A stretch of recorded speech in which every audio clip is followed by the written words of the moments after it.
دۆخە هەستیار و سەختەی کە لە ڕۆژئاوای کوردستان دەگوزارێت دەچمە لای پیاوێک کە ئاین نەبووە لەمبەر بۆ بەرزڕاگرتنی هەستە نەتەوایەتیەکەی.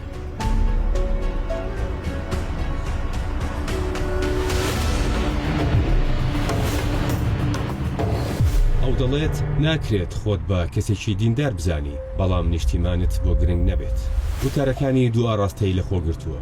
یەکەمیان بەخشینی ورە بووە بە شەروانان و ئەویدی هەوڵدان بۆ یەکڕێزی لایەنە کوردەکان. باز لە پیاوێک دەکەین کە بە کەرامەتەوە ئیمانی پێناسە کردووە. ئەویش شێخ موشید شێخ محەممەد مەعشوق خەزنەویە کە خۆی قوربانی دەسەڵاتە خۆسەپێنەکەی بنەماڵی ئەسەد بووە. باوکی واتە شێخ محەممەد مەعشوق خەزنەوی لە ڕووداوێکی تەموو مژاویدا لە ساڵی 2005 لەلایەن ئەسەدی باوکەوە شەهید دەکرێت. لە گەشتی هەشتی ئەمجارەماندا بەوردی لە بارەی دۆخی ڕۆژئاوا و بیر و بۆچوونەکانی وەک کەسایەتیەکی ئاینی و نەتەوەیی دەدوێین. دکتۆر، هەر کاتێک بارودۆخی ڕۆژئاوا شتێکی بەسەرتا دێت زۆربەی چاوەکان و چاوی میدیاکانیش لەسەر جەنابتە. ئەمما وەیەش بەهۆی ئەو بارودۆخی کە لە ڕۆژئاوا دروست بووە جەنابەت یەکێک لەو کارکتەرانە بوویت کە لە سەرەتاوە و تاوەکو ئێستا بەردەوام وەکوتم هەم میدیاکان هەم خەڵکیش دەیانەوێت لە جەنابتەوە ببیستن و چاویان لەسەر جەنابتە. دۆخی ڕۆژئاوا چۆن ئەبینیت ئێستا؟ ڕەوشی ڕۆژئاوا ڕاستی ڕۆژێکی زۆر زەحمەتە، زۆر قورسە. ئەمڕۆ ملەتی کورد ڕۆژئاوای کوردستان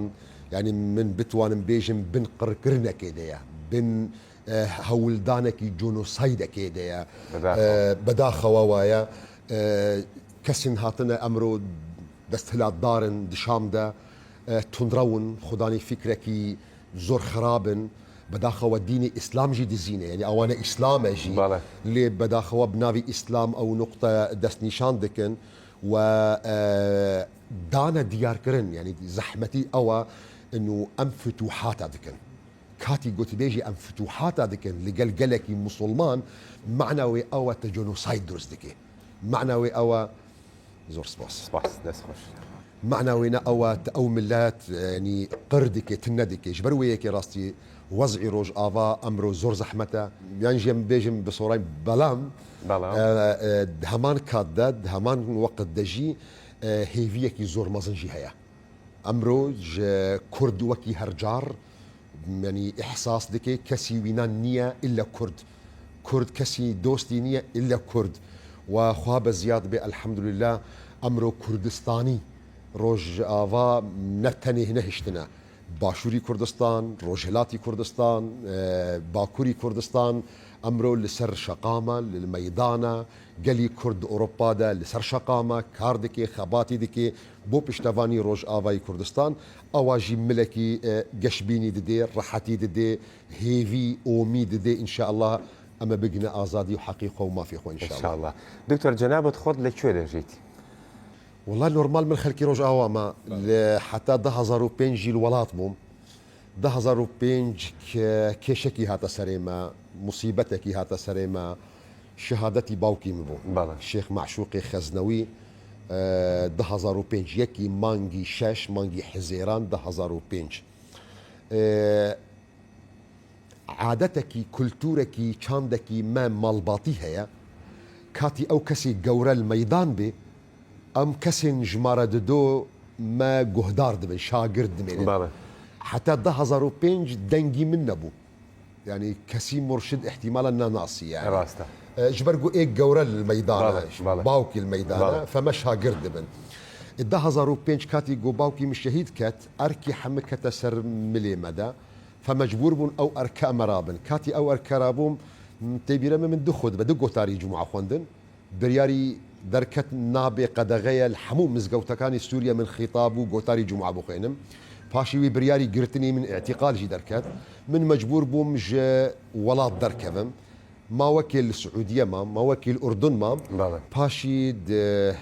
داویە 2006 دریا متحیدە لە ئەوروپا مامە ئەوە تقریبا 20 ساڵە من ئەوروپا. دکتۆر جەنابەت باست کرد کە بەڕێستان تەنها دەرفەتان هەبوو کە دوو جار وتار بخوانن لە مزگەوتەکانی سووریایە و دوای ئەوە کێشە بۆ جەناب دروست کرا و مەمنوع کرا. ئەو وتارانە چی بوون کە ئەوەندە بۆ ئەوان قورس بوو قبولکردنی؟ بەری ئەو هەردوو گۆتارە داخویانی هەبوو، ئەنی کاتی تەعزیە داخویانی هەبوو. ئەو داخویانەداژی بە قەراری هین پارتیەن سیاسی کورد ڕۆژئاوای کوردستان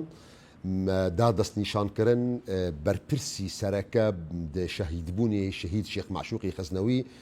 ماهر الئەسەدە براکی بەشار سەر و کۆمارە ئەوە بەری ئەو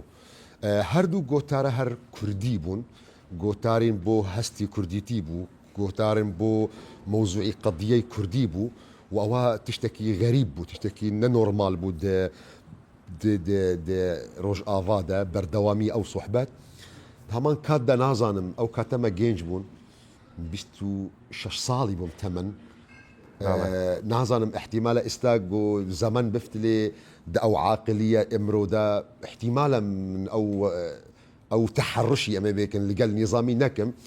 من گۆتاری دخواند من لمێژی جمعە دەکرد من دەگوت سلام علیکم ورحمة الله سلام علیکم ورحمة الله بژی کورد و کوردستان مزگەفت حەمد رابوو بژی کورد و کوردستان.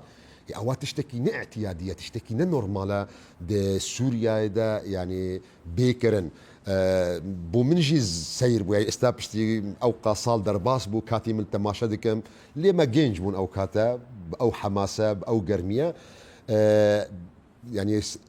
دوو گۆتاری مخواندن بریاری دەرکەت گۆتاری سیە من هەوڵدا ئەو عەمرێ گەنجانە دەژی تەحەدیژی بکەم یعنی من هەرم سەر منبەر بسیلاح هەرم یعنی ئەو کاتە پارتیەیەکیتی بوو کورد سووریایە نەسیحەت کرد گۆ ئەوە غەڵەتە کارێکی نەدروست دکێ پێویست ناکە ئەو مۆزوعە بێ خۆ بدە عالی فمن مەجبور بووم. لە ماوەکانی ڕابردووە لە کاتی ئەم دۆخە خراپەی ڕۆژئاوایە هەندێک لە مامۆستایانی ئاینی وتار و قسەکانیان بە جۆرێک بوو کە کوردبوونیان لە دەرەجەی دووەم دانابوو و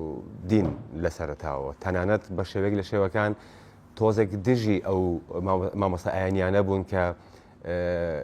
بە شێوەیەکی نەتەوەیی و کورد پەروەرانە وتار ئەیەن. دینی ئیسلام دینێکی حیادیە بێتەڕەفە بێلایەنە هەر کەس توانێ پێنجەمۆڕێ خۆ لێ بدێ هەر نەتەوەکی گۆهاتیە پێنجەمۆڕێ خۆ ئیسلامدایە فایدە ژێدیتنە سوود ژێدیتنە عەرەب هاتن ڕاشنە ئیسلام پێنجەمۆڕێ خۆ ئیسلام خستن دڕیا ئیسلامدا سێ ئیمبراتۆریەتی دروستکردنە ئیمبراتۆریەتی ئەمەوی ئیمبراتۆریەتی عەباسی ئیمبراتۆریەتی فاتیمی فارسەکان ئیسلام موسڵمانە ئیمبراتۆریەتی یاوانە شکست بوو هاتن ڕاشنە ئیسلام و دڕیا ئیسلامدا جارێکە دی ئیمبراتۆریەتی خۆ وەرگەڕاندن وەکو حتا ئەمڕۆژی بەردەوامە زمانێکی سەفەوی بوون و ئەمڕۆژی ئێران بەردەوامن تورکەکان ئەوژی هاتن ڕاشنە ئیسلام پێنجەمۆڕێ خۆ ئیسلام خستن ئیمبراتۆریەتێکی دروستکردن گۆ 500-600 ساڵی حکم کرد و دۆم کرد. تەنی کورد کاتی گۆهاتن بوونە ئیسلام پێنجەمۆڕێ خۆ ئیسلام نەخستن بەداخەوە چوونە بوونە پارێزگاری ئیمبراتۆریەتی عەرەب ئیمبراتۆریەتی فارس ئیمبراتۆریەتی ترک سەبەب یعنی موسیبەت الکودێ کێشە الکودێ بۆ هەر کەسی فایدە و سوودیش ئیسلام دیت بۆچ کورد نەدیت سەبەب ئەوە هەر نەتەوەک بە مێژیە خۆ نزیکی ئاینی ئیسلام بوو یعنی مرۆڤی عەرەب بە عەرەبتی بە عەقل و مێژیە عەرەبتی نزیکی قورئانی پیرۆز بوو مرۆڤێ ترک بەهش و بمێژیە ترکیتی نزیکی قورئان بوو مرۆڤێ فارس بمێژی ترکی فارستی نزیکی قورئان بوو کورد هیچ کورداواری بکار نەئانی چوو بەهشی عەرەبتی نزیکی قورئان بوو نمونەکی جارێ شێخ معشوقتانی لەسەر شەهیدێکی ئەمڕۆ شەهیدی کەتیە ساڵێک دەرباس بووە لەسەر شەهید باوێ تەیار باوێ تەیار کۆمیدیانێکی ڕۆژئاواییە بەری 1 ساڵ لە بەنداڤا تشرینی شەهید کەت باوێ تەیار ینی سکێتشی چێ دەکردن برەنگی کۆمیدی لێ پەیامی تێدا هەبوو نەهەمە تەنێ بۆ پێکەنۆک ینی نەهەمە تەنێ نوکتە بوو ینی پەیامی سیاسی تێدا هەبوون یەک جوان پەیامە شێخ معشوق زۆر ڕیکلامی دەکرد ینی دەبێ سۆفی خەلەف ینی باوی تەیار ئەوەی کۆمیدیان شخصیەتی سۆفی خەلەف دروست دەکرد سۆفی خەلەف مزگەوت دات دەکرە گری خیزانی بۆی دگوت سۆفی خەلەف بۆ دتکەی گری گۆڵە ئەمڕۆ مزگەوت بوو ئیمامی مزگەفت مەڵای مزگەفت خودبە گۆتاری دخواند دو خودبە دەگوتیە ئەو کەسێ نازانێت ترکی ناچێ جنەت گوتیە بۆتت کێگیری الحەمدولە دەزانێت ترکی دەزانێ دیالێکتی ڕۆژئاوایی خۆلی سەرێتە من نەسەر خۆت کەمەگیری من سەر پێخەمبەری ئومەتی محەممەد عەلەیهی السەڵاتو وەسەلام یەک کەلیمە نەزانێت ترکی ئەنی ئەوە محەممەد چۆن هەرێ جنەت ئەوە هەر کەسی پێنجەموری خۆ لێدایە عەرەبژی گەهیشتە مەرحەلەکی گەهیشتە ئاستێکی حديثي ضرو لسر زماني بيخمبر عليه الصلاة والسلام كرنا بس الحديث كي نورمال دانا ديار كرند بيجن بيخمبر عليه الصلاة والسلام قوتية أحب العرب لثلاث لأني عربي ولأن القرآن عربي ولأن لسان أهل الجنة عربي عربة حسبك نجبو سيتشتا جبرقو من عربم جبرقو قرآن عربية جبرقو زماني رجا قيامة البحشدة عربية حديثك ضروا جميع علماء متفقين قو أوا حديثك موضوعة أساس بينجه جيرانية ليش بو خاطري قو خزمتا نتواخب بكن جهشت نقاص لك حتى ضروا بختان البيخمبر عليه الصلاة والسلام كرنا من نابجم قرك ملاين كرد ما مستين كرد ببختي حاشا البيخمبر بكن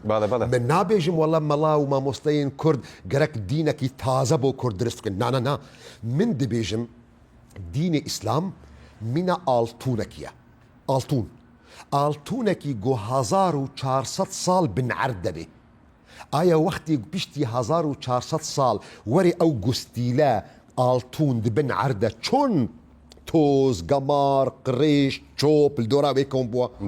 جبو خاطري قلت او آلتونا بكار بيني قرقت هاري مدبجين جم الزيركر كسي يقول تلميعي باقي جدكي يعني ناتواني او جهد او آلتونا راكي وباستعمالي بكي مجبوري هاري جم زيركر بوتا جواني بكي باقي بكي تلميعي بكي بهلي ببرقيني حتى قلت للخواكي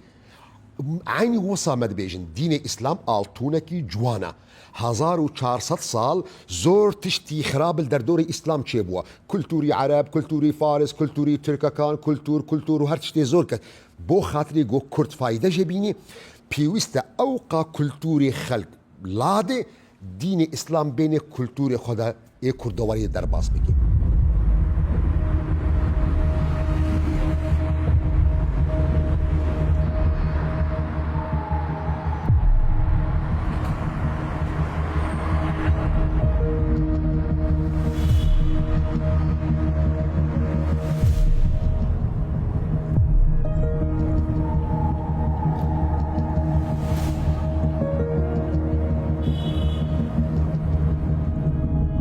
داوای لێبوردنەکەم ڕێگاکە تۆزێک خەرەباڵغێکی زۆر هەیە باڵێ حەزم کرد بۆ چوونی جەنابەت وەرگرم هەم وەکو مامۆستای ئاینی دواتریش وەکو کەسێکی نیشتیمان پەروەر کاریگەری هونەر لەم دۆخانەیە لە بەڕودۆخی لەم شێوەیە چۆن ئەبینی جەنابەت وەڵاوە تشتێکی زۆر گرنگە هونەر ڕۆلێکی زۆر گرنگ دەدێت ئەو مۆزوعەدا و موضوع جي حتى نتشتكي تازية نجديدة يعني هر قديم جي هي حتى زماني بيخنبرد عليه الصلاة والسلام أو موضوعي هنر برنجي هلبست هبو دي كاتي الشردة بيخنبر عليه الصلاة والسلام هنكسي هبون جبلي جو صحابية جو شري دي كانت بالشور أو آلتي أو كاتا كسن هبون لبشت شرفان راد وستاند وهلبستي دقوتن بو خاطري قوات هيس حماسي بدنا او شرفانا يك جوانا مثلا صحابيه بيخنبر حسان كوري ثابت بو جو بيخنبر بو يناد قوت اهجوهم فداك ابي وامي بوا بيجا قصه بوا بيجا باو دايك مب قربان به دم بواري ما كردواري دجي راستي زور هنر رولي كي قوات ليستيا دا او شورشي روج افا دجي راستي هنر هم هستي درست كريا هم مساجي جي دايا ديار كرن زور راستي هنرمند ايشي خود ورده خباتي خو كرنا امر قراني قشت من باڵێ من لێوێ کە دانیشتی بووین یەکسەر هاتوو باڵێ شتێک بۆ جەنابتان ناردبوو ئاریان هونەرمەندێکی مەخەلکی کۆبانەیە زۆر خزمەتی بۆ ئەو شۆڕەشە کردە بە هونەراخوا بە دەنگی خوا گەلێکی ڕاستی ئەو هەستە دیار کردە ئەو ئەم بێژە ئەو ئەمرۆ نەفیری عامی دروست بووە گۆرانیکی دروست کردیە بۆ خاطرێ گەلی کوردستان و بانگاوازی گۆ بەشداری ئەو نقطە بن ئەو سرانە تازە دروست کردیە تازە نهاتە بۆ من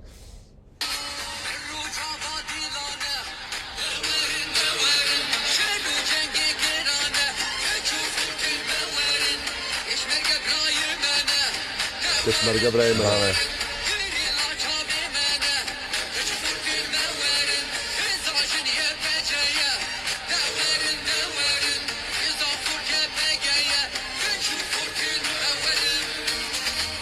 حماس و دڕوتینێکی زۆر زۆر و پەیامی دەدێ فەرقی نییە نابەینا گریلە بێ پێشمەرگە بێ یا پەکە بێ یا پەژە بێ هەر گەنجی کوردستانن هەر کەچی کوردستانن هەر خزمەت و خەبات بۆ کورد و کوردستان دەکەن بەنگاوازی بۆ هەر کەسیە. جەناب دکتۆر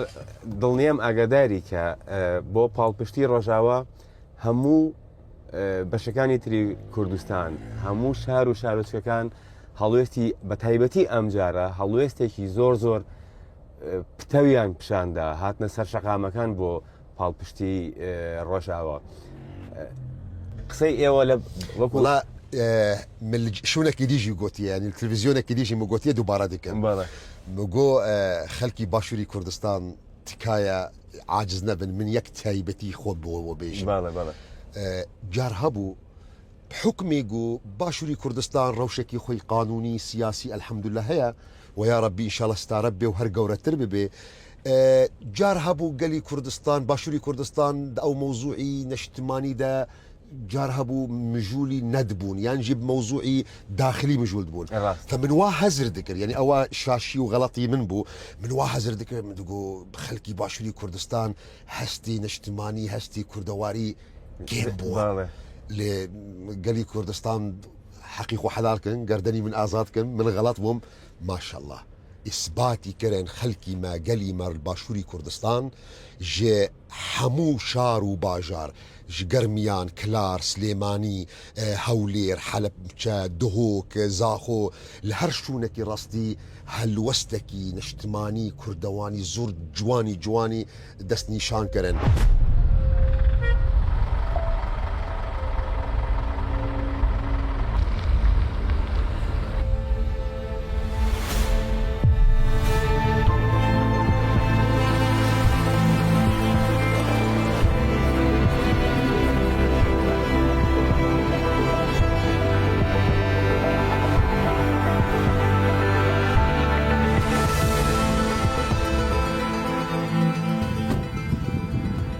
دکتۆر ئەم ماوەیە گفتوگۆ زۆر لەسەر ئەو بابەتە بوو کە گوایە خانمان ئافرەتان ناتوانن لە جەنگا بەشداری بکەن ڕێگە پێدراو نییە شەڕ بکەن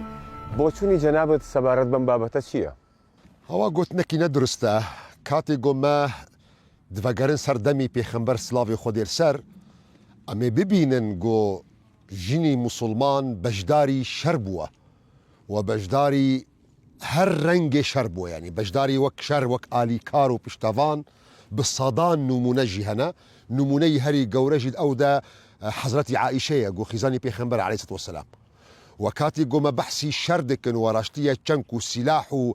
بەرەڤانی دکێ ئەو ژی نمونەی خۆ هەنە ژیانی پێخەمبەردا عەلەیهی سەلاتو وەسەلام وەکی نمونە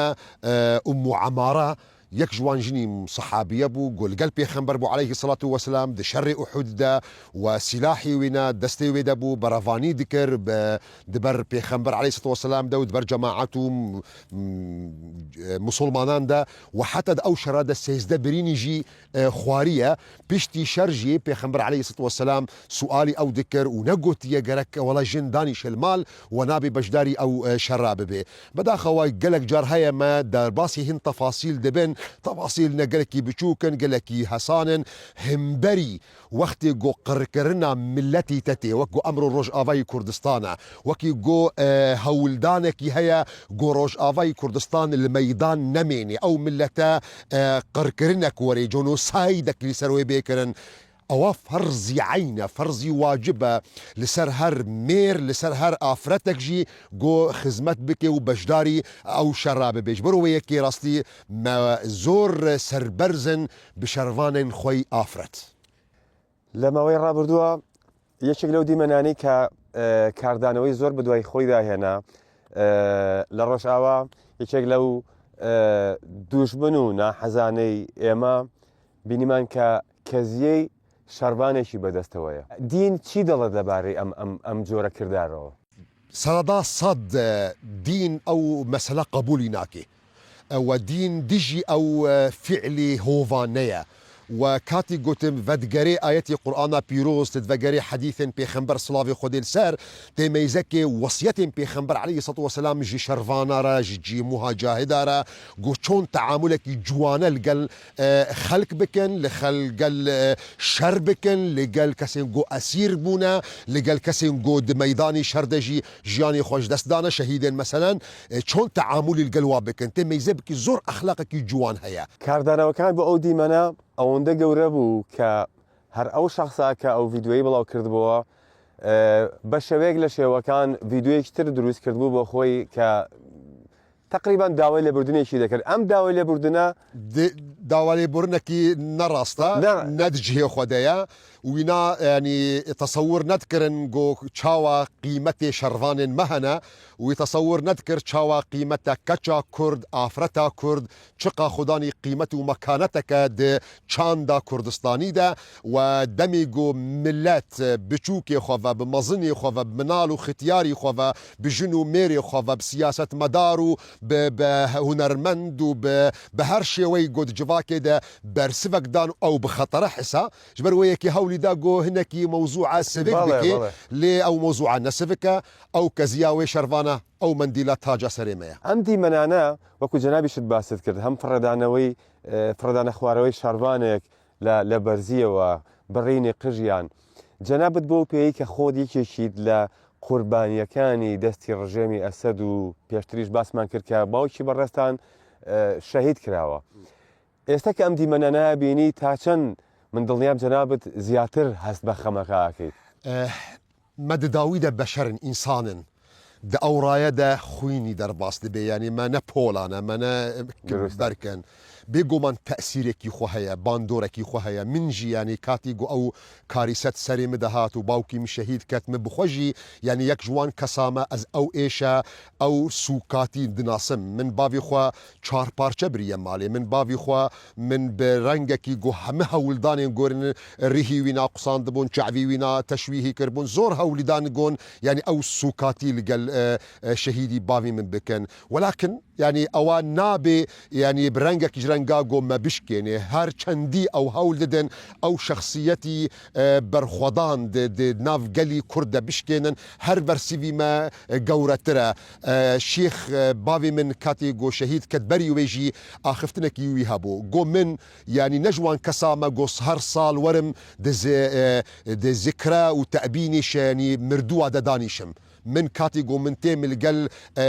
مردووە ینی ئەنی تێنم بیراخوا غایەتێکی هەیە گۆ من ئەو مردوو بە تەحویلی بکەم ژیان ji ber wê yekê çend hewlî bidin ew sûkatî bikine li serê şehîdên me li serê şervanên me ew sûkatî me dikine mîna banzînekê li ew agirî berxwedan dikin û biçine pêş.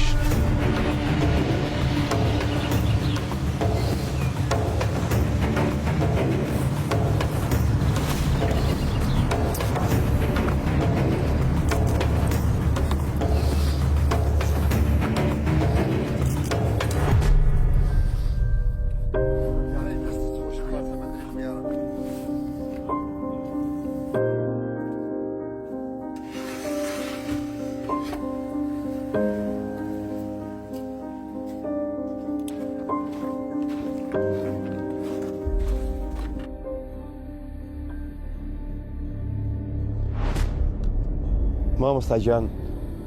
زۆر زۆر دڵخۆشم بە دانیشتن لەگەڵ جەنابتا جەنابەت بەو پێی کە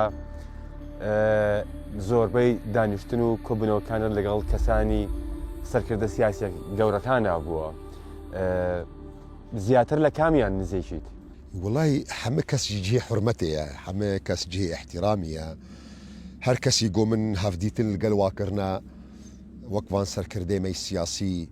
عسکەری هەر برێزن و هەر احترامن و هەر خودانی قەدری خوانە و هەرژی هەردانە دیارکردنجی ئامادەبوونی وان بۆ خزمەتی کورد و کوردستان لێ احتیمالە هەنێکی تۆزێکی جبەرگۆ من ڕۆژ ئاڤاییمە تۆزێکی سەرکردەی سیاسی ڕۆژ ئاوا عسکەری جنابی جنرال مەزلوم عەبدی تۆزێکی لێلڤرژی ڕاستی شەحناس خانژی کا قوباتژی من دیتن ڕەخی پارتیژی زۆر کەسی من دیت ڕاستی ینی پارتی دیموکراتی کوردستانی ئیران ملەتی مام بێژن پارتیە سیاسی باکووری کوردستان ڕاستی من زۆر کەس دیتیە من دەستخۆشی واکردە لە ناویاندا دکتۆر پێم خۆش بزانم یەکتر ناسینی جەنابەت لەگەڵ جەنەرال مەزلوم عەبدی ئەگەڕێتەوە بۆ کەی؟ تقریبا ئەو تێکیلیە شخصی احتیمالە 2 ساڵ پێش وەڕاستیژی ینی کاتی گۆ من داکەتم ڕۆژ ئاوای کوردستان ژ بۆ خاتری خزمەت بکەن خەبات بکەن بۆ تفاقێکی دروست بکەن ژ بۆ یەکیتیەکی دروست بکەن هەلوەستێکی بتەنێ کوردستانی یان کوردی لە ڕۆژ ئاوای کوردستانی بدنە دیارکردن من نازانی بۆ ڕەو چۆنە ڕاستی یانی و من نازانی بوو کە گەلۆ تەفگەرە سیاسی لە ڕۆژ ئاوای کوردستان ملی عسکەری قەسەد گەلو ئامادەنە بۆ ئەو کارەیان نا بیرتێ یەکەم داکەتنی گۆ من داکەتم خودبەی جمعە مخواند مزگەفتی شەهید شێخ معشوقی خەزنەوی و یەکسەر پشتی خودبە من هەفدیتن لەگەل جەنابی جنرال مەزلوم عەبدی کرد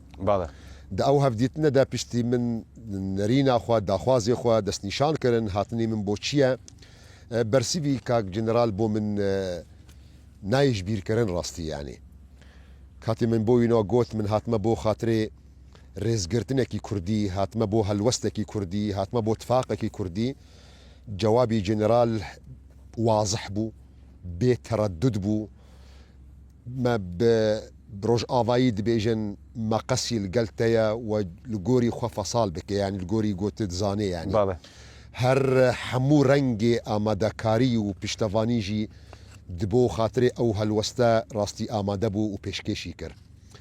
و وردە وردە زیادەتر بوو ئەو علااقەت پێت وایە لەسەر دەستی جەنەرال مەزلوم عەبدی کورد لە ئەماندایە لە دەستێکی ئەماندایە من بەهوەریکی زۆر مەزن هەیە بە جەنابی جنرال مەزلوم عەبدی و کاری گۆگەریەژی تشتێک و من شاهدم لەسەر کارێکی زۆر جوانە کارێکی باشە من احتیمالە وەک ئینسان ناکارم بێژم وێ سەرکەفتنێکی گەورەژی وێ هەبێ ژبەر گوت دنیادا گەلێک جار هەیە سەرکەفتنی سیاسی هەیە یان نییە لێ من باهوەریکی باش هەیە مەزن هەیە گەورە هەیە ئەن و صدق و ئیخلاسە مەزلوم عەبدی هەیە بۆ ئەو یەک من دەزانم مەزلوم عەبدی کاتی گۆ من بێژم ئەمان دەنە ژبەر گۆ من دەزانم مرۆڤێکی سادقە من دەزانم مرۆڤێکی کوردپەروەرە من دەزانم مرۆڤێکی بۆ خاترێ گەلێ خوا بۆ خاترێ ملەتی خوا هەر تشتی ئیمکانی وینا هەبێ بۆ پێشکەش دکێ لە ماوەی ڕابردووە ئەحمەد شەرع و حکوومەتەکەی پێشنیاری هەندێک پۆستی گەورەیان کرد بۆ جەنەرال مەزلوم عەبدی و ئەو ڕەتی کردەوە ئەم ڕەتکردنەوەیە بۆ کورد دڵخۆشکەر بێت یعنی وامان لێ دەکات کە بڵێن زیاتری دەوێت و ڕازی نییە بە پۆستێک کە ئەوان ناکەم لە گۆری من ئەگەر ڕۆژن وەرێ وێ دێ دیارکردن ئەگەر من مەزلوم عەبدی باش ناسم مەزلوم عەبدێ پۆست ناگرێ نایەوێت نا لێ مەزلوم عەبدێ وێ بۆ خاترێ ملەتی خوا بۆ خاترێ گەلێ خوا بۆ خاترێ گۆ خزمەتی ئەو ملەتە بکێ بێگومان کاتی گۆ پۆستن هەبن پێویستە هێن کەس ئەو پۆستە داگرن وێ دەست نیشان بکرد ناو ئەو گەلەدە ناو ئەو ملەتە هێزن سیاسینە خەلکێن سڤیلن باشقا هەنە لە شەخصێ مەزلوم عەبدێ من بەهوەرم ئەگەر من ڕاست مەزلوم عەبدێ دناسم پۆست قبول ناکە مەزلوم عەبدێ کوڕێکی کورد و کوردستانیە هەروێ خزمەتا خۆ ئەو شەرەفە بۆ کورد بکێ لە گۆری من ئەو دناسم یانی من پۆست تشتێکی زۆر بچووکت ئەو خزمەتێک گۆ ئەمڕۆ مەزلوم عەبدی دکێ مەزلوم عەبدی ئامانجەکانی جەنابیان گەورەترە لەوەی کە پۆستێک بەڵێ دکتۆر تەبلو گۆ نەغەڵەتە گۆ پۆست هەبێ ڕاستە مرۆڤێکی گۆ سیاسی بێ کار دکێ دداویدە پۆست داویدە خزمەتەکێت کێ ینی ڕاستە نەگۆ کێماسیە کەش پۆستڕژی ئەو قسە بێژم لكن ئەگەر وەکە من شخصیەتاش جنرال باش دناسم متصور ناکەم مەزلوم عەبدێ بکەوێ پۆستەکیدا. دکتۆر لە کۆبوونەوەکانتانە لە یەکتربینینەکانتانە بابەتێک هەیە باس کرابێت خاڵێک هەیە کە لەگەڵ جەنابیانە باستان کردبێت و لای ئێوە زۆر تشت هەیە نازانم تشتن هەنا هەر کاتێوێ هەنا تشتن هەنا نەکاتێوانە لێ ئەگەر من بتوانم تشتێکی بێژم نمونە کۆنگرێ پێکهاتەیە ئێگۆ دمانگی هەشت دەهاتە دروستکردن لە شاری حەسەکە ئەس بخۆژی بەشدار بووم هاتوومە بە خواندن بۆ ئەو کۆمبوونە من تەسەور دەکرد گۆ من ئاخفتنێکی هەیە من کاتی گۆ ئاخفتنێکی دکەم ئەو ئاخفتن تەمسیلی من دکێ ینی من وەک مرشد خەزنەوی تەمسیلی ترەخێ سیاسی ناکێ تەمسیلی ترەخی عسکەری ناکێ من دراژمە قەنج و خراپیە ئەو قسەدان ینی فمن تصور كربو جو قسكي من هيا آخفتنكي من هيا دبي أو كونغردا كاتي جو من جهشت ما روج آوا بو من هات أخويا كرن جو آخفتنا منية من بجداري أو كونغرا دبم لي آخفتنا من وك مرشد نية بو من جوت جو يك آخفتن هيا تنها يك آخفتني بو كرد هيا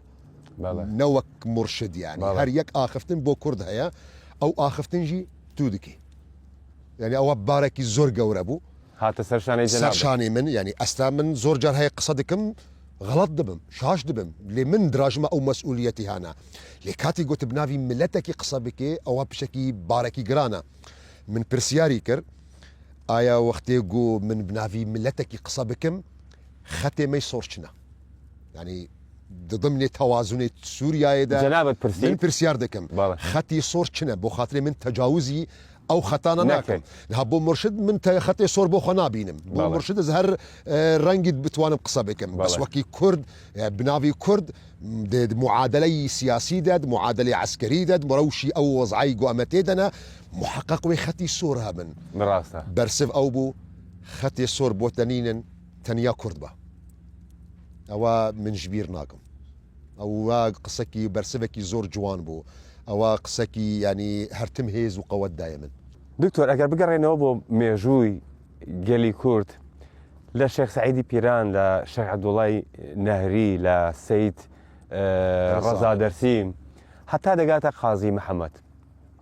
ئەمانە بەڕاستی کەسانی ئاینی بوون و لەگەڵیدا شۆڕژگێر بوون و بەردەوام خەریکی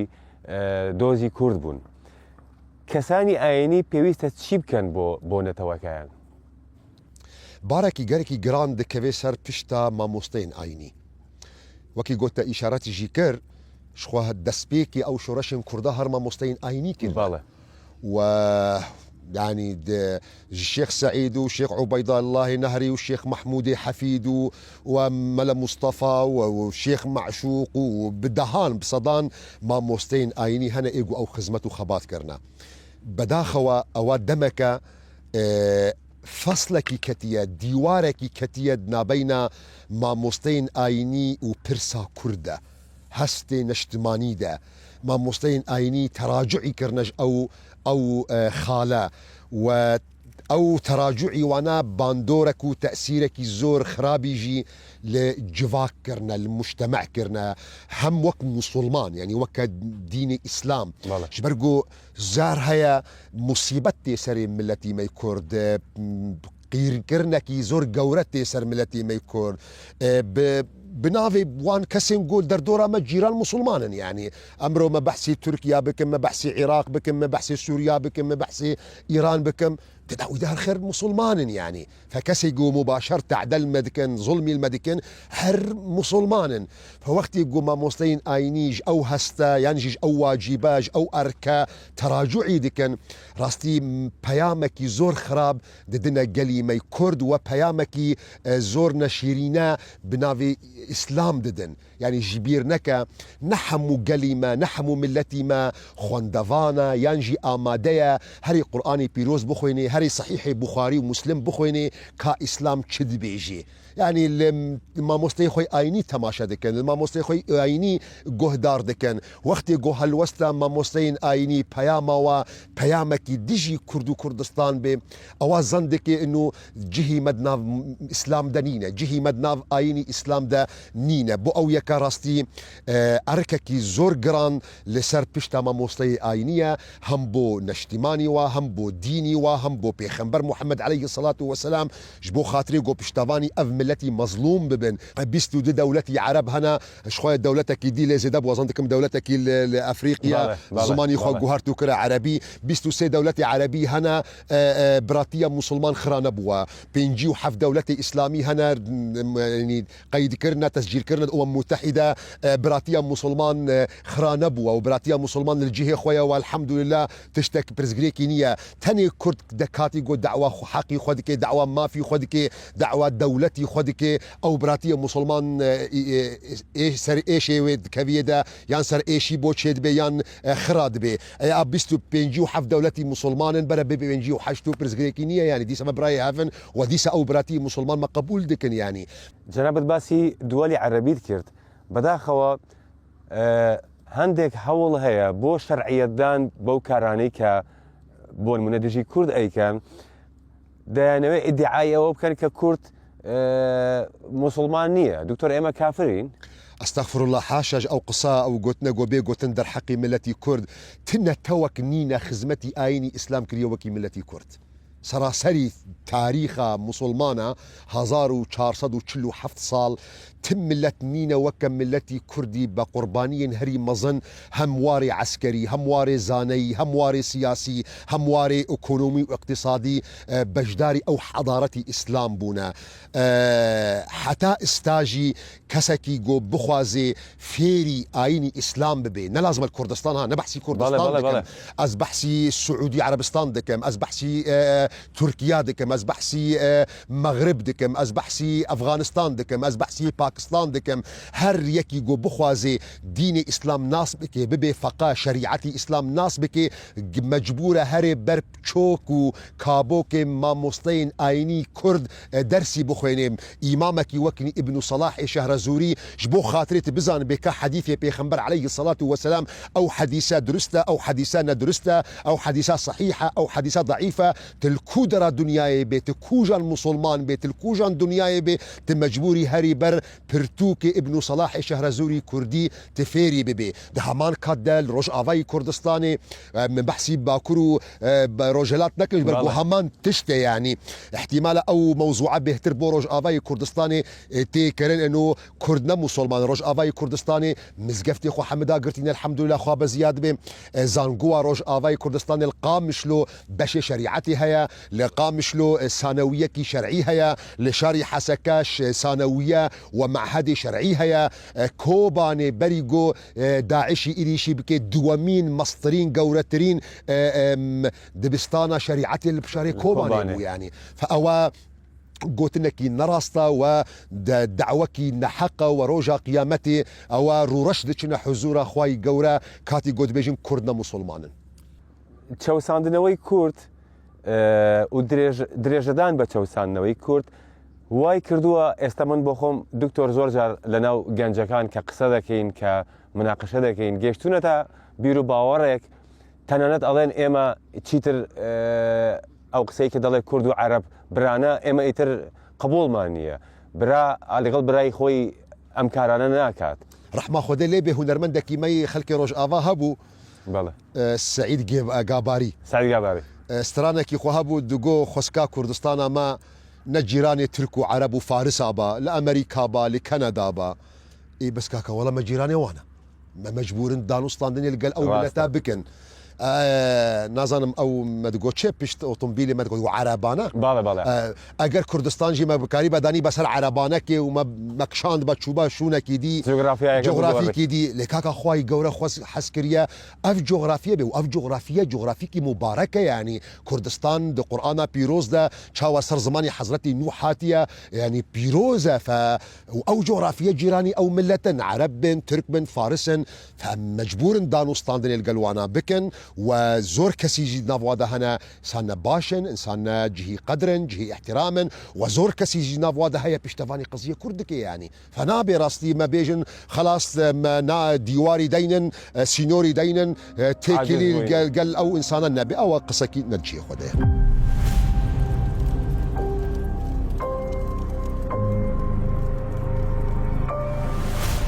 هەواڵەکان لەبارەی ڕۆژئاوا و بەتایبەت کۆبانێ ناخۆش و بە ئازارن. ڕۆژێک منداڵان لە سەرمادا دەمرن، ڕۆژێکی تر تەرمی حەوت خێزان لە ئۆتۆمبیلەکاندا دەدۆزرێتەوە. ڕۆژێک بڕینی کەزیەی شەربان، ڕۆژێکیش فرەدانە خوارەوەی تەرمەکانیان. هەموو ئەمانە وایان کردووە هەمووان و تیمی گەشتی هەشت و تەنانەت میوانەکەشمان تەواو نیگەران بین.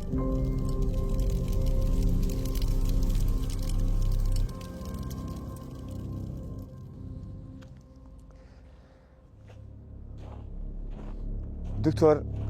باید ئالی کاریتە بکەن دەست چاوت خۆش بێ ئەگەرچی ئێمە لەم پڕۆگرامی گەشتی هەشت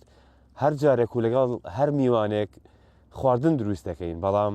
بە باشمان زانی و بە چەند هۆکارێک لە هەمووشیان گرنگتر دۆخی ئێستەی ڕۆژاوە و کۆبانێ پێمان باش بوو بە احترامی جەنابیان لەم بەرنامەیە مەسەلەی خواردن دروستکردن واز لێبێنین. گەلێک سپاس و تشتێکی زۆر جوان وی وەکر ڕاستی ئەو زەحمەتیە گو ئەمڕۆ ملەتی مەتێرە دەرباس دەبێ پێویست بوو ئەو مەساجەژی بگهێ ینی جار هەیە بەرکی شێوەی بەرنامەوە برەنگێکی فلکلۆری برەنگێکی کوردەواری هەنێک خواردنێ کوردەواری ون دەستنیشان دەکەن بۆ ملەت تێ نەبیرەوە لێ ڕاستی بەرنامە کاتی گۆ من قبول کرد گەلوە بم پێویست بوو گۆ برەنگێکی ینی سیاسی گرێدایی بێ ئەو ڕەوشێک و ئەمڕۆ ڕۆژئاوای کوردستانی نەمەعقول بوو کاتێک و خەڵکی ما دبرسیبوونێ دەنا خەڵکێ ما دبن سەقەمێ دەنا دەرمانی نینە دبن دۆرپێچا دەنا مەوەرن خواردنێکی دروست بکەن تەبلو گۆ نەن غەڵەتە یعنی هەر بەرنامەی تلڤیزیۆنە ئەو ئیشا دەکەن و بۆ خااتێ پاراستنی چاندی کوردەواری ڕەنگی خواردن زۆر جواناوانە لێ هەر تشتێک و کاتێکی وێ هەیە دەبێلی کولی مەقامن مەقال ئەو وەزع گۆ ئەمڕۆ ئەم تێدەبوون ئەو چایەتە زۆر زۆر کافیە و دەست زۆر سپاس دەکەم. دکتۆر ئێستا ئەحمەد شەرع و دارودەستەی ئەحمەد شەرع حکومڕانی سووریا دەکەن. دەمەوێت بپرسم ئەو حکومڕانی کە ئەوان ئەیکەن تا چەند لەگەڵ ئیسلامە یەک دەگرێتەوە بە هەر شێوازێکی ئەو تشتێک و ئەمڕۆ تێکردن لە سووریایە بە دەستی ئەحمەد شەرع گۆتێ ناسکردن ئەبوو محەممەد الجۆلانی و جەماعەتی توندرەویل دەردۆراوانە هیچ ئەساسی خوا پشتەوانی ئیسلام لەگەڵ نییە. دەمەوێت بپرسم هیچ کاتێک ئەحمەد شەرع و حکوومەتەکەی ئەحمەد شەرع کاتی گۆ من داخوا ببهورە دەردەجی تەوزیحێکی بکەم یعنی کاتی گۆ من بەحسی ئیسلام دەکەم من بەحسی قورآانی پیرۆز و سنەتی پێخەمبەر عەلەیهی سەڵات وەسەلام دەکەم من بەحسا فکر و ڕامانی عولەما و فوقەها و مەشایخ و مەڵای موسڵمان سەراسەری تاریخی ڕابردوودە ناکەم سەراسەری تاریخی ڕابردوودە جەم هەنێک فوقەها لەجەم هەنێک علەما ئەو تشتەتی قبول کردن یانی ئەوات زۆر احتیادیە ولكن دەبێ کۆمەلگەها موسڵمان جواکە موسڵمان بناسێ فقه نە ئیسلامیە فقه ئیشی خۆ شریعەتە الله نینە شریعەتە خۆدا قال الله وقال رسوله قورآن گوت پێخەمبەر گوت ئەما فقه فکری مرۆڤایە فکری ئینسانایە فهمی مەڵایە فهمی علەمایە دڕیا عاقلی وادە وعقل بشري متعددة نيك عاقل هي وما دام متعددة تشتكي ونا ناتواني بيجي ولا أفدا خوازي خواي قوريا وهر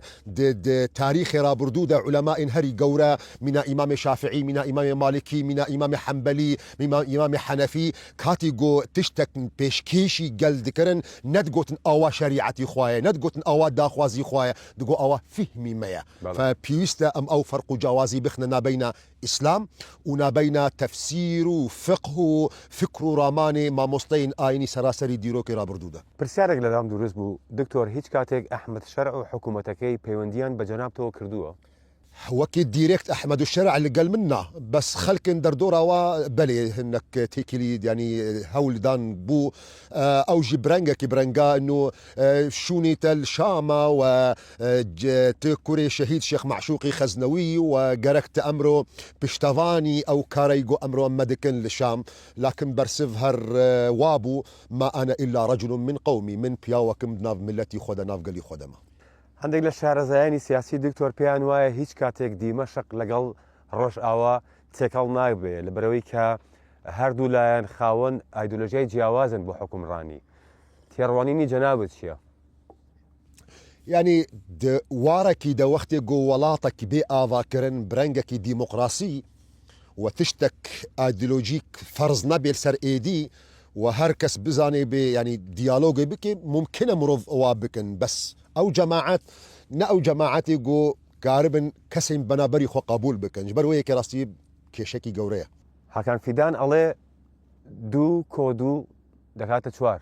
راستا حكان فيدان راست بيجي جبر جو او ماتماتيكا دجمنه او ماتماتيكا كي زور جوانا جو وزير درفي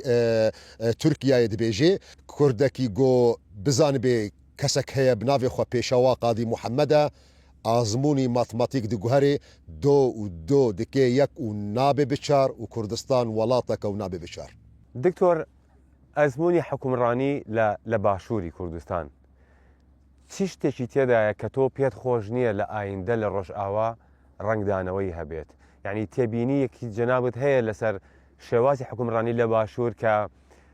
لە ئایندەیە لە ڕۆژئاوا حەز نەکەیت ئەم شتە دووبارە بێتەوە ولكن بداخەوە واري أمني حتى استا نجشتيا حالتك جو يك ام بيجن يك عسكر بيجم يعني شون بيجم يك واركي أمني هبي يعني من حزناكم او تجربة لروج آواي كردستان درست ببي من حزناكم يعني لجا ديرك هر مقام شلو سيطركي راوستيني وبدي ديار كرين كوا كأنه من دولتك دتشما دولتك جملك دتشما ملكي جار هيا كاتيجو من هولير دتشما سليماني يان سليماني تيما هولير دلي من زورتي شراستي خسكاغو او نان نبي خسكاغو ان شاء الله دني زيكترين كادا او ديالوغا دنا بين سليماني وهولير دا بقي ارمانجكي جو كردستاني كاربن بهفرا تشتي رابردوا مكارب بيشاروجي اف ملتم تماشا بكن او يك نقطه من حزناكم راستي جبر او يك زور جار هيا وكاتيجو بحسي بيشمرجي روج دهاتا كرن انه بو بيشمرجي روج بوش داخل نابن قرق داخل ببن بيشمرجي روج خو استا وقتي وايا كاتي وايا وبيويست امره لهستكي واهبي كاركي واهبي روج افاي كردستان لكن هرتمت قوت نابي دشي ودرنجي عسكري لسر عرضها بنجبرقو او درنجي عسكري كيشكي بو مدرس ديكي او تجربه يقول باشوري كردستان درست بو تجربه كي نسر كفتي يدواري عسكري دا قو حتى ما بتوين كوبي بكن ورن روج افاي كردستان بكن دي سجي ان شاء الله هو ناي كرن تبلغو من تاكيد دكم تكز دكم بيشمرقي روجي خلقي روج افاي كردستان حقي وهيا ما في وهيا جو بجداري او كارب بن بجداري او برخدانه ببن بريد دروجا دجي حتى من برنجكي عاجزيجي هن قسم قوت برنجكي شاش برنجكي غلط يعني ملتيج هشت كاتي جو من قوت اجرون الدار خليل عاجزا هرن ويبدنا كشتن بيجو مان هناك جم فهم كرن جو يعني من وك تحريدي كشتن دكم حاشا او قوت انها جرج مهاتبي فهم كرن بو او شێوە من عزریژی قدمێنم ئەلدار خەلیلجی مامۆستەکە و ئەوژی ئینسانەکە وەکی ئەر کوردەکی خزمەت و خەباتەخوا لە ڕۆژئاوای کوردستانی پێشکەش دەکێ و من هیچ نابمە تەحرید گۆ ینی کوشتنێکی بێکردن یانژی کەسێکی هەرێکی کەسێکی کورد بێ بکوژێ وەلاکن برەنگێکی بمتخواست بۆ پێشمەرگێ ڕۆژ بێژم حتا کنگی اونه به دنگ بن حتا کنگی اونه بس تنه بیجن کنگی ما درباس بن استاکاتی تیا درباس به هرد ناف ملتی خدا هرد ناف خلقی خدا کار بکش بر و یکی یعنی دو دریجی ها او برسوا او پرساتاج بر گوب هوا هاتا گریدان او تجربه محزناکم روش آوای کردستان دوباره ببیانی اگر لآینده روش آوای کردستان او آزادی که خباتی بو کات بدستی بینید و جنابت بگریتو بو اوه پێت خۆشە چی بکەیت لەوێ وەسیەتی باوی خۆ تەنفیزی دکەم وەسیەتی باوی من بەری گۆشەهیدجی بکەوێ ینی وەسیەت بوو بەری گۆشەهید بکەوێ کاتێ گوتگوت ئەمێ هەرنە لەسەر گۆرستانی شەهیدا و مێ بێژن ها قەد ئەحیەینا شوهەداءەنا ئەگەر هاتوو ئینشاء الله ئەو ڕۆژ نزیکە من vegərmە ڕۆژئاوا بە ئەو ڕەنگەی ئازادی من دچم سەر گۆرستانی شەهیدان دچمە سەر گۆرستانی باوی خوا هەر شەهیدێکی گو ئەو قوربانیە گەورە بۆ کورد و کوردستان دانیە شەهیدی خۆزندی دکم بێژم ئاوا کەداوە بەرئاوێتی نەچوو ئاوایە نەڤیەوە بە ئەو خوینە پیرۆز ئەمڕۆ ئازادی دکن و ئینشاء الله هەر ئەو ئازادی بەردەوام دەبێ کاری یەکەم کاتی گو من vegərmە ڕۆژئاوا پشتی ئەو سەرکەفتنە گوتت بەحس دکێ و ئینشاء الله هەر نزیکە کاتی گو من هەرمە سەر گۆرستانی هەموو شەهیدە بێژم vایە مە شەهیدی خۆزندی کردن هیوادارم ئەو ڕۆژە زۆر هەر نزیکە ئینشاء الله ئینشاء الله دکتۆر من بۆ خۆم زۆر خۆشحاڵم کە لە نزیکەوە جەنابتم بینی و زۆر سپاس کە قبوڵت کرد و هاتیتە ناو بەرنامەکەمان زۆر سپاس دەکەین گەلک سپاس تەمەند درێژ بێ یا رەبی هێویدارم گۆ سەرکەفتی بن نۆرمال ڕاستی ئەس نایەمە پرۆگرامی بووی ڕەنگی لێ قەناڵی هەشت ji ber گۆ ئەو وەزعی گۆ ئەمڕۆ ئەم تێرە دەرباست بن پرۆگرامی خۆ هەمراوەستاندنە هەر پرۆگرامی وێنا بۆ ڕۆژئاوای کوردستانن من پێویستی دگۆ ئەس بەشداری ئەو بەرنامە بم ئەوژی ببمە ئالیکار بخەناتە هەشترە خزمەتێکی بۆ ڕۆژئاوا سەرکەفتی زۆر سپاس